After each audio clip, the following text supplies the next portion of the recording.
List بنانے کی کوشش۔ آج قطر ایئر ویز سے 19 شرائط کے علم بردار رات 2 بجے کراچی پہنچیں گے، جن میں مولانا ابراہیم صاحب دیولہ دامت برکاتہم، جناب احمد لاٹ صاحب بھی شامل ہیں، اور شرائط کے ماسٹر مائنڈ بھائی یامین صاحب کی یہ آخری پلاننگ ہے اس باغی ٹولے کا پروگرام ملاحظہ ہو۔ کل اتوار کے دن عوام میں بیانات ہوں گے اور مدارس کے طلباء اور علماء میں بھی بیان ہوگا۔ پیر کے دن دوپہر کا کھانا مفتی تقی عثمانی صاحب کے یہاں ہوگا، رات کا کھانا مفتی عبدالرحیم صاحب کے یہاں ہوگا۔ غیر جانبدار سے جانبداری۔ مفتی تقی عثمانی صاحب رائیونڈ مرکز میں اور اپنے ایک اعلامیہ میں فرمایا تھا کہ میں کسی کا حمایتی نہیں بلکہ مفاہمت کرنے کے لیے آیا ہوں، لیکن دیگر مفتیان کی طرح مالی ہدایہ اور تبرعات اور چندوں نے مفتی تقی عثمانی صاحب کو بھی بدل کر رکھ دیا، اور مفتی تقی صاحب بھی جانبداری پر اتر آئے اور کھلے مہار شرائط والے باغی ٹولے کی میزبانی پر اتر آئے۔ یہ ساری پلاننگ چند روز قبل عمرے کے دوران کی گئی۔ مولانا سجاد نعمانی صاحب اور مفتی تقی عثمانی صاحب نے آپس میں مل کر یہ سارا پروگرام تیار کیا، جس کی تصویریں عبدالرقیب حیدرآبادی کے فیس بک پر دیکھ سکتے ہیں۔ جانبداروں کی فہرست: پہلے مفتی ابوالقاسم صاحب انڈیا، پھر مفتی احمد شفیع صاحب بنگلہ دیش، اور اب مفتی تقی عثمانی صاحب پاکستان نے مرکز نظام الدین والی امارت اور اس کے امیر مولانا سعد صاحب سے بغاوت کا اعلان کر دیا اور اس طرح اپنی چھپی ہوئی عداوت کو ظاہر کر دیا۔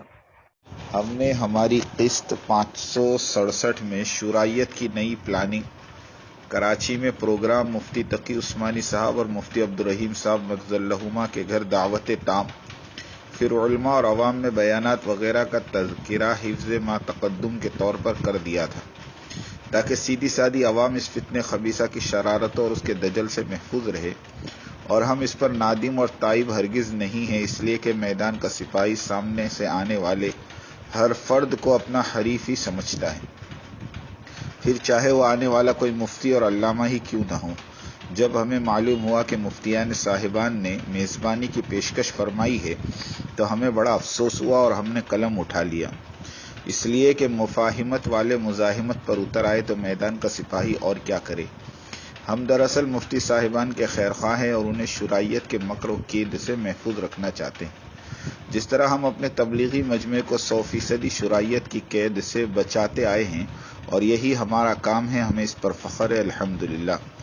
ہمارے 2 مفتیان کرام بھی اس شرائط کے جھانسے میں آ کر ان کے میزبان بننے چلے تھے، اس لیے ہم نے ان کا تعاقب کیا۔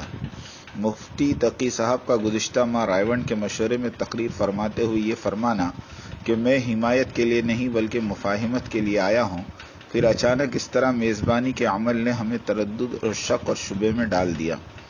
ہم تو مفتی تقی عثمانی صاحب کو ہمارے سرپرستوں میں گردانتے رہے ہیں، ہماری قسطیں اس کی گواہ ہیں۔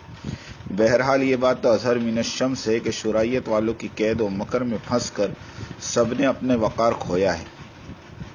مفتی ابوالقاسم، مولانا رشد مدنی، مفتی ایوب کشمیری، مفتی جنید پالنپوری، مفتی مسعود احمد دھلیوی، مفتی روح الامین بنگالی، مولانا الیاس گمن، مفتی مطیع الرحمن بجنوری، مفتی عبدالخالق بنارسی اور بنگالی صاحبان وغیرہ۔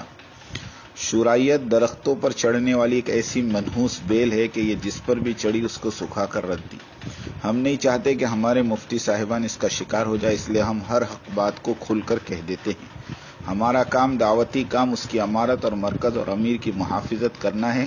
ہمارے اس مشن میں جو بھی سد باب بنے گا، چاہے وہ مفتی ہو کہ علامہ شیخ ہو کہ پیر طریقت، ہم اس کا تعاقب ضرور کریں گے۔